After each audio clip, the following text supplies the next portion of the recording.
Par lakrosa spēles pamatlicējiem tiek uzskatīti irokēzu cilts indiāņi, un starp citu, iedvesmojoties tieši no šī sporta veida, savulaik Kanādā esot radies arī hokejs. Par hokeju nedaudz vēlāk, bet vispirms par to, kā Bobs Delorimjē un Taylors Smokes nokļuva līdz Latvijas izlasei. Pagājušo gadu spēlējām Latvijā ar Gatorade komandu, un tā viss sākās. Mūs uzaicināja, un esam šeit. Ir liels gods palīdzēt Latvijas izlasei. Puiši ir lieliski un kļūst meistarīgāki.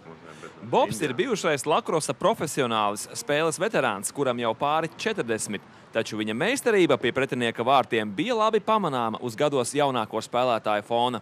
Savukārt otrs irokēzu spēlētājs Taylors ir gados jauns aizsargs.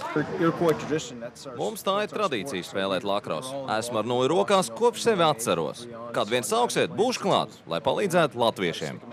Par latviešu lakrosistu labāko īpašību irokēzi nosauc atlētiskumu, bet pietrūkstot vēl domāšanas ātrums laukumā. Latvijas izlases treneris uzskata, ka abu kanādiešu piesaistīšana izlasei bija ļoti nozīmīga.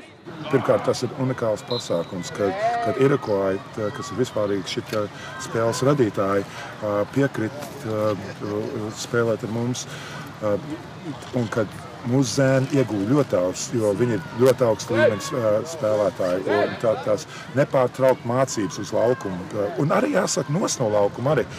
Bobs atklāja, ka ir labos draugos ar Latvijas hokeja izlases treneri Tedu Nolanu, kura cilts ir no blakus rezervāta. Jautājam, vai arī viņš negribētu kļūt par treneri Latvijā. Būtu lieliski, ja varētu trenēt gan lakrosā, gan hokejā. Es varētu būt arī Tēda asistents hokeja izlasē.